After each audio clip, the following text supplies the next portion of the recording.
ये miss printing हो गई होगी, इसको ठीक कर लेना, लिखते हुए मिस प्रिंटिंग हो गई। अच्छा, अब ये हो गया 9वीं स्लाइड। इसमें ये आपका मीन का फार्मूला है, माध्य का फार्मूला है, जिसके माध्य का फार्मूला आपको प्लेन पेज की तरफ बनाना है और उसके सामने आपकी एनसीईआरटी बुक में कुछ सवाल हैं जो एक सवाल को आपको हल करना है, और जो ऊपर दे रखा आंकड़ा उसका भी हम माध्य निकाल सकते हैं। तो एक्स बार, एक्स के ऊपर जो बार है ये मीन का साइन है। ये कई बार आपको ऑप्शन में देकर पूछ लिया जाएगा कि निम्न में से कौन सा माध्य का चिन्ह है। तो सिग्मा, ये वाला निशान सिग्मा का होता है, और आगे एक्स जो लिखा है वो माध्य है। एन जो होता है वो नंबर की कुल संख्या होती है, यानी कुल टोटल कितने मद हैं या पद हैं। मद और पद का मतलब होता है कि जिनकी हम बात कर रहे हैं वो टोटल कितने हैं। तो टोटल में आपका आया था जो यहाँ दिखाई दे जाएगा आपको, ए इसमें इस स्लाइड में 1 2 3 और 20 लिख भी रखें, ये 20 ही होंगे। तो 20 हो गए मद या पद। 1 2 3 4 5 6 7 8 9 10 11 12 13 14 15 16 17 18 19 20, यानी 20 विद्यार्थियों की बात है। तो जो n है वो 20 है। जब हम फार्मूला फिट करेंगे तो इसमें n में क्या करेंगे, 20 करेंगे। n equal to 20, x equal to sigma x। Sigma x का मतलब है कि मुझे ये सारी संख्याएं जोड़नी, जो थोड़ी देर पहले मैं कह रही थी कि बेटा जोड़ो, 3 में 5, 5 में 6, यानी 3 5 8, 8 6 14, 14 12 26, 26 15, 26 15 41, 41 और ये 19, ये जोड़ेंगे हम 50 और 60 और फिर 20, यानी 80 बन जाएगा। हाँ, तो 80 को डिवाइड बाय 20, तो इक्वल जो आएगा वो हमारा माध्य आ जाएगा, यानी वो हमारा माध्य आ जाएगा। और ये आपका इसमें निकाल भी रखा उन्होंने कि जो प्रश्न दिया गया है, दिए गए आंकड़ों का माध्य ज्ञात कीजिए। अब आपको ये क्वेश्चन दे दिया है, ऊपर की तालिका में से वो नहीं कर रहा है। इस वाले क्वेश्चन को आप लिखने वाले स्थान पर लिखेंगे, इस वाले फार्मूले को आप ड्राइंग वाले स्थान पर करेंगे, इस वाले को आप लिखने वाले स्थान पर करेंगे कि प्रश्न दिए गए आंकड़ों का माध्य ज्ञात करो। 25 45 75 20 35 कितने हैं, मद कितने हैं, 5, 1 2 3 4 5, यानी संख्याओं का टोटल संख्याएं कितनी है, 5 है, 1 2 3 4 5। तो ये हमारा n हो गया। और इन सब का अगर हम टोटल करेंगे, 25 से 45 जोड़ेंगे, जो टोटल आ गया उसको 75 जोड़ेंगे, जो टोटल आ गया उसमें फिर 20 जोड़ेंगे, फिर जो टोटल आ गया उसमें 35 जोड़ेंगे, वो 200 बनेगा। 200 को अगर हम 5 से भाग देते हैं तो 40 उत्तर आता है। तो इस क्वेश्चन का हमारा आंसर बनेगा 40।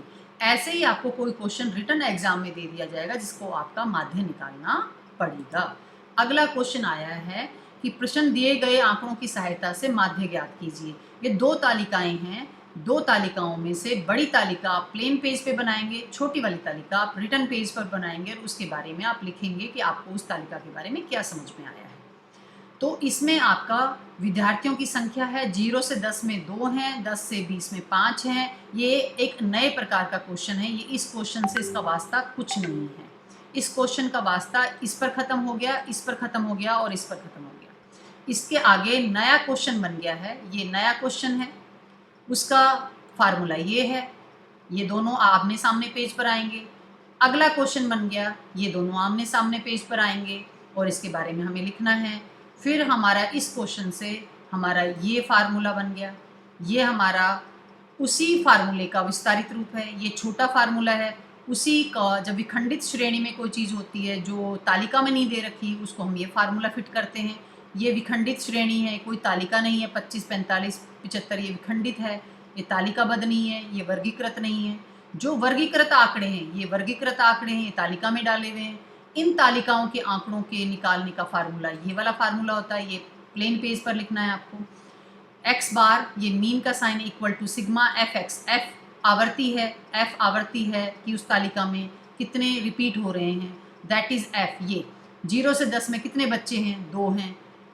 कहाँ से निकाला हमने, यहाँ 0 से 10 में 2 लिख रखा, हमें पता है ये आवर्ती एफ, यानी 0 से 10 में कितने बच्चों की फ्रीक्वेंसी है, 2 बच्चों की जिनके नंबर आए हैं। 10 से 20 में कितने बच्चे हैं, 5 हैं। 20 से 30 में कितने बच्चे हैं, 9 हैं जिनके मार्क्स 20 से 30 के बीच में आए हैं।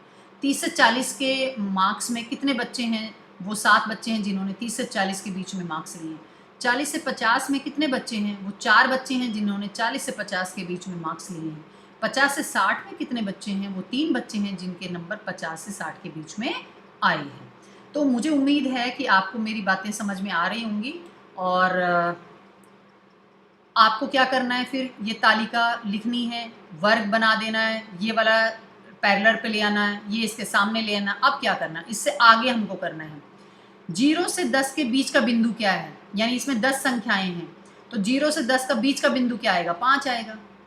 10 से 20 का बीच का बिंदु क्या है? 15 है। यानी 10 में और 20 में, 20 में से 5 घटा दो, 10 में 5 जोड़ दो, 15 आएगा। ये वो वाली बात है जो मैं यहाँ सिखा रही थी आपको कि एक तरफ जोड़ा है, एक तरफ घटाया है। तो ये वाला बात आपको समझ में आ गई। मध्य बिंदु निकालने के लिए हमें इसके वर्ग के ऊपर जाना पड़ेगा और उसका बीच का मध्य बिंदु यानी निम्न वाली संख्या और बड़ी वाली संख्या को अगर हम 2 से भाग दे दें, 0 + 10/2, तो ये चीज़ निकल आएगी, 5 निकल आएगा। ये फार्मूला है। निम्न संख्या को अगर हम अधिकतम संख्या से 2 से भाग करेंगे, क्योंकि 2 संख्याएं हैं, 0 एक संख्या, 10 एक संख्या है, और उसको 0 + 10 तो डिवाइड बाय 2 तो आया 5। ऐसे ही अगर हम 10 + 20 बन गया 30, उसको 2 से भाग करेंगे तो 15 आएगा। 20 + 30 उसको 2 से भाग करेंगे तो 25 आएगा। तो क्या निकाल रहे हैं हम? मध्य बिंदु निकाल रहे हैं। मध्य बिंदु को हम कहते हैं x, इंटरवल। और जब इन दोनों की गुणा कर देंगे तो fx आ जाएगा। f गुना में x, टाइटल ही बता रहा है कि वो किसके बारे में पूछ रहा है, fx। यानी इसको इससे गुना कर दो, 2 × 5 = 10, 5 × 15 = 75, 9 × 25 = 225, 7 × 35 = 245। आप गुना करके देखेंगे यही उत्तर आने वाला है आपका। तो 30 का यहाँ 900 कैसे आया, ये मैटर करता है कि आप ये निकालो। यहाँ तो 30 है, तो इन संख्याओं को जब हमने जोड़ा, 2 × 5 = 7, 16, 25, 4 29, और ये देखो कितना है, ये सम कितना आया, ये 3 × 4 = 7, 14, 14 और 9 14 और 5 19, 19 2 21, 21 और 9 30। ये इन संख्याओं का टोटल 30 है। तो इन संख्याओं का टोटल, जो इन संख्याओं का टोटल आप जब करेंगे तो 900 आएगा। ये fx का टोटल है 900। इसका टोटल नहीं है, इसका टोटल हम नहीं निकालते हैं। क्यों? क्योंकि ये मध्य बिंदु है, ये इन दोनों का मध्य बिंदु, इसका टोटल नहीं निकालना है। एक हमें इसका टोटल करना है और एक हमें fx जो आया है उसका हमें टोटल करना है। जब हम 10 को 75 में जोड़ेंगे, 75 को जो टोटल आया 85, 85 को 225 में जोड़ेंगे, आगे आगे करके हम ऐसा कर लेंगे। ये क्लियर हो गया होगा सबको। इस पर ये वाला फार्मूला हम फिट करेंगे। आपको पता है कि टोटल 30 आया था, उधर टोटल 900 आया था, और इसका फार्मूला है x बार सिग्मा fx/n, या आप लिख सकते हो सिग्मा fx/σf। सिग्मा f ये है, ये सिग्मा f है, और ये सिग्मा f है, और ये सिग्मा fx है। तो आपका ये आपने निकाल दिया, 900/3 = 30 आ गया, उत्तर आपका निकल गया। तो ये आपको करना है, 3 पेज पे जाएगा ये काम आपका। फिर 4th पर आपको माध्यिका एक जगह लिखना है, और उसका जो क्वेश्चन बना है और जो उसका उत्तर बना है वो प्लेन पर करना है, और माध्यिका के बारे में जो सारी बातें लिखनी है वो लाइन पर लिखनी है। जहाँ पर आपकी प्रैक्टिकल फाइल में लाइन लगी हुई होंगी वहाँ पर आप ये लिखेंगे। मैं आपसे शेयर कर लूँगी सबसे।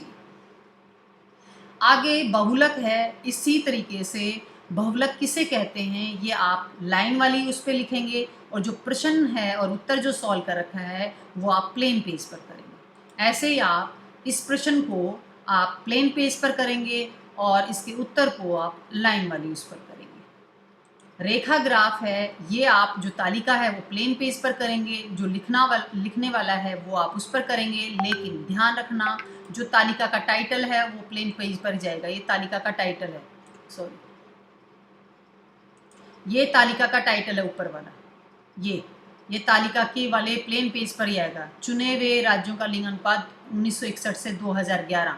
तो ये आप लाइन वाले पेज पर ना लिख देना।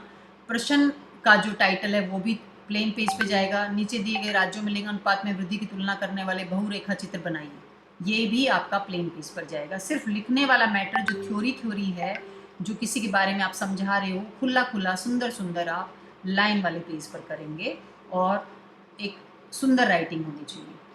तो उम्मीद करती हूँ ये बातें आपको समझ में आ रही होंगी। ये कैसे करना है ये मैं आपको ज़रूर समझा सकती हूँ कि 1961 1971, 1981, 1991, 2001, 2011। एक तरफ हरियाणा है और एक तरफ उत्तर प्रदेश है। दो राज्यों की हमें लिंग अनुपात की तुलना की गई है कि 1961 में हरियाणा का ये था 1000 पर, उत्तर प्रदेश का 1000 पर ये था। ये 71 में था, ये 81 में था, ये आंकड़े दे दिए गए। इन आंकड़ों के ऊपर हमसे बातें, हमें ग्राफ बनाना है, हमने ग्राफ बना दिया। क्या इसको हमें ग्राफ पर ले आना है।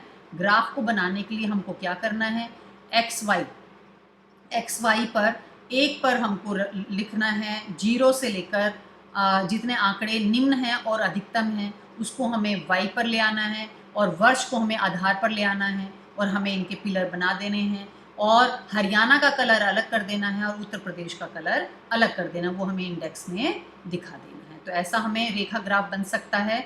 और रेखा ग्राफ बनाने के लिए हमें पिलर खड़े नहीं करने हैं, रेखा खींचनी है। यानी ग्राफ पर हमने वाई पर आंकड़ों को रखा है, और आधार पर एक्स पर हमने वर्ष को रखा है, और फिर हमने उसके बिंदुओं को मिलाते हुए चले गए हैं। लाइन चली है तो हरियाणा का 868 कितना है और उत्तर प्रदेश का 907 कितना है। तो दो लाइनें एक ही ग्राफ पर, दो लाइनें खींचेंगी। एक लाइन जिस कलर का हरियाणा का कलर दिया उस लाइन की लाइन जाएगी, उत्तर प्रदेश को जो कलर दिया वो उस लाइन।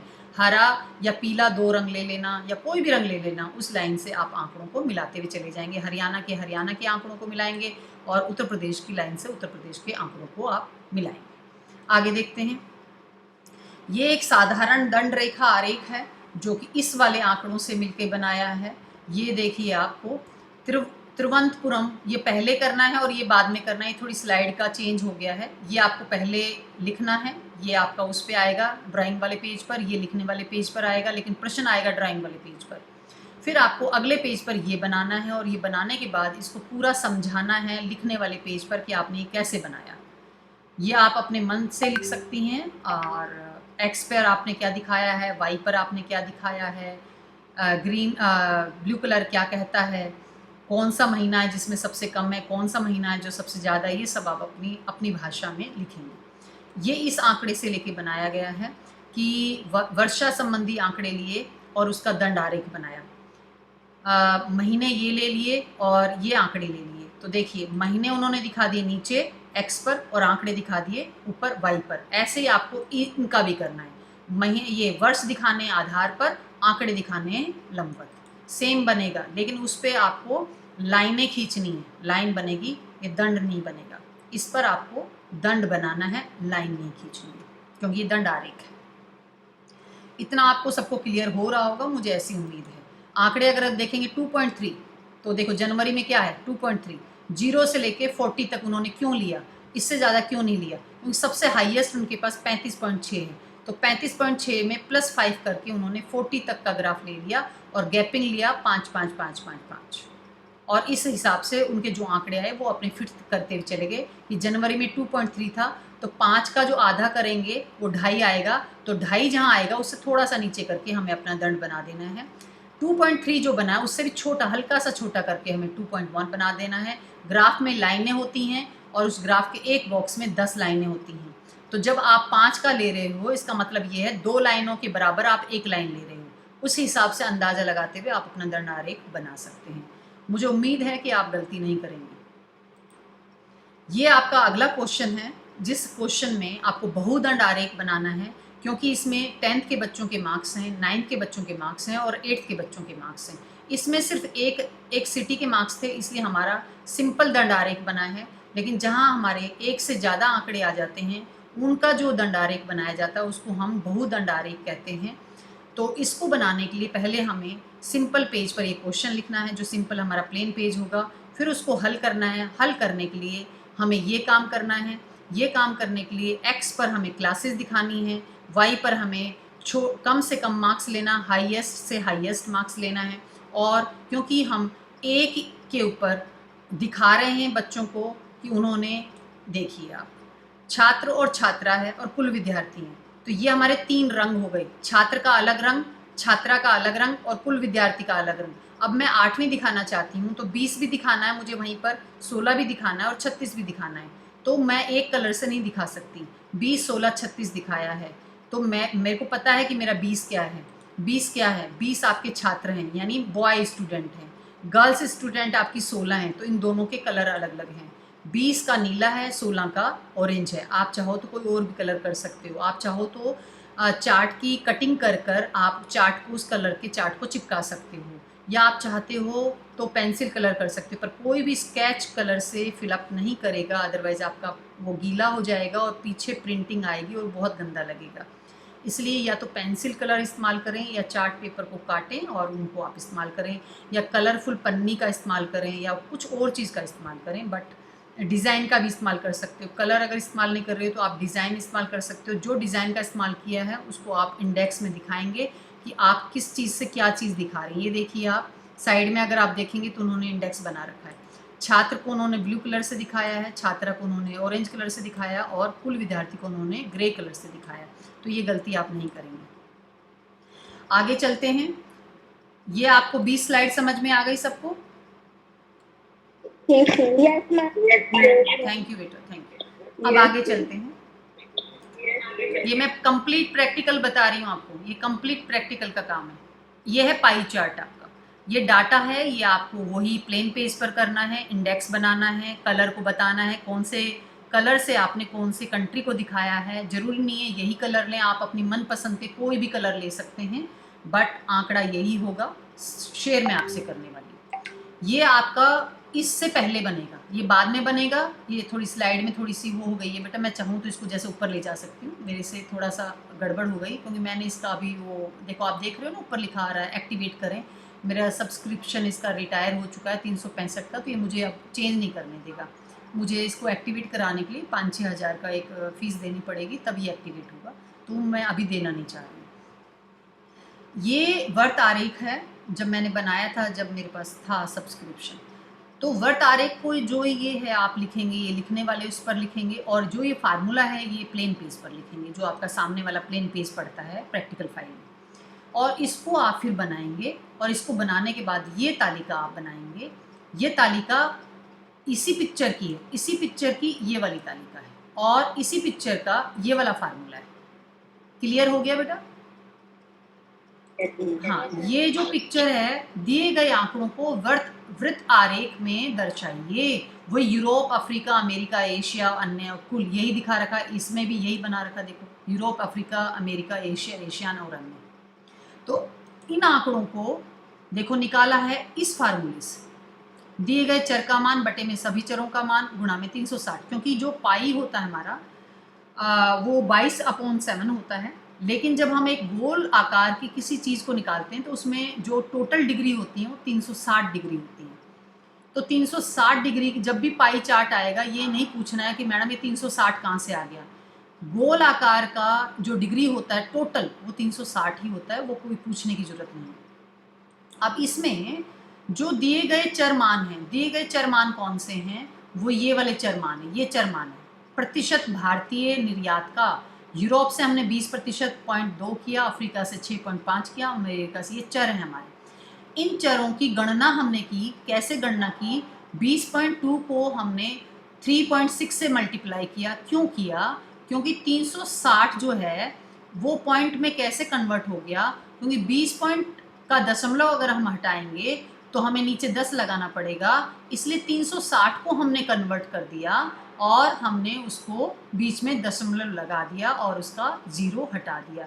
क्योंकि जब हम किसी की गणना करते हैं तो हमें एक जैसी सिचुएशन में वो आंकड़े लाने पड़ते हैं, इसलिए 360 को 0 हटाकर दशमलव हमने अपना लिया। तो अब हमने इनकी गुणा की, तो गुणा करने पर हमारा 72 पॉइंट समथिंग आया, तो उसने हमने उसको राउंड ऑफ कर दिया 73। ऐसे ही 23.4 आया, तो वो 5 दशमलव के बाद 4 है, वो 5 नहीं है, इसलिए हम इसको राउंड ऑफ नहीं कर सकते। अगर यहाँ 0.5 होता तो हम 24 कर देते। 0.4 है इसलिए हम इसको पूरा नहीं कर सकते, क्योंकि ये आधे से भी कम है, इसलिए हम इसको 23 रखेंगे। आगे 53 में भी 0.2 है, इसलिए हम इसको 28 है। 0.2 आ रहा है, इसलिए हम इसको राउंड ऑफ नहीं कर सकते, इसलिए हम इसको 53 रखेंगे। यहाँ 72.72 था, इसलिए 7 बड़ा है, इसलिए हमने इसको 73 कर दिया। यहाँ पर 202.32 आया है, और यहाँ पर ये दशमलव यहाँ लगाना था, इसको थोड़ा सी आगे लगा दिया इसने, तो ये 23 है। और इसको इसने, क्योंकि ये 100 से ऊपर जा रहा है, इसलिए इसको हमने 203 ले लिया, क्योंकि ये 200 में जा रहा है इसलिए हमने इसको राउंड ऑफ ऐसे किया। अब ये 8 आ गया है, क्योंकि ये 0.2 है, हम इसको राउंड ऑफ नहीं कर सकते, तो कुल ये संख्या प्रतिशत बन गई है 100। ये इनका टोटल अगर आप करेंगे तो आपको 100 मिलेगा, इसका टोटल अगर आप करेंगे तो ये 100 बन जाएगा, और अगर इसका टोटल करेंगे तो ये 360 बनना चाहिए, ये 360 बन जाएगा। तो ये आपको कैलकुलेशन मुझे उम्मीद है कि आ गई होगी और करना भी आ गया होगा। ऐसे ही क्वेश्चन आपके कक्षा में वहाँ पर पेपर में पूछे जाएंगे, तो ये आप कर लेंगे सभी। मैं आपको शेयर कर दूँ? Yes ma'am. हाँ, और इसके अलावा एक चीज़ रह गई है जो मैंने अभी आपको प्रस्तुत किया है, ये यूनिट 1 यूनिट 2 है, इसमें सिर्फ एक क्वेश्चन एक्स्ट्रा है जो पाई चार्ट वाला है, लेकिन वो भी ले लेना। मैं आपसे जो ये शेयर करने वाली हूँ अभी व्हाट्सएप पे, तुरंत आप ले लेना, इतना काम अभी आप कर लेना। फिर जो आगे का प्रैक्टिकल है जो हमें करना है कंप्यूटर वाला, और जो हमें करना है आगे तीसरा और चौथा यूनिट, वो मैं आपको अक्टूबर में समझाऊंगी। ये सबको क्लियर हो गया? अब वो बच्चे क्लास छोड़ जाएं जिनको सारी बातें क्लियर हैं, और जिनको क्लियर नहीं है, वो कहीं डाउट है, वो बच्चे रुके रहें 5 मिनट के लिए। 5 मिनट मैं एक्स्ट्रा देना चाहूँगी बेटा, मेरे को 9:30 आपकी क्लास ऑफ करनी थी, बट थोड़ा 15-16 मिनट ज़्यादा लग गया।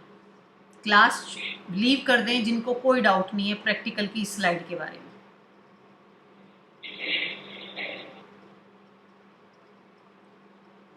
क्लास लीव कर दें प्लीज़ बेटा जिनको कोई डाउट नहीं है प्रैक्टिकल की स्लाइड के बारे में।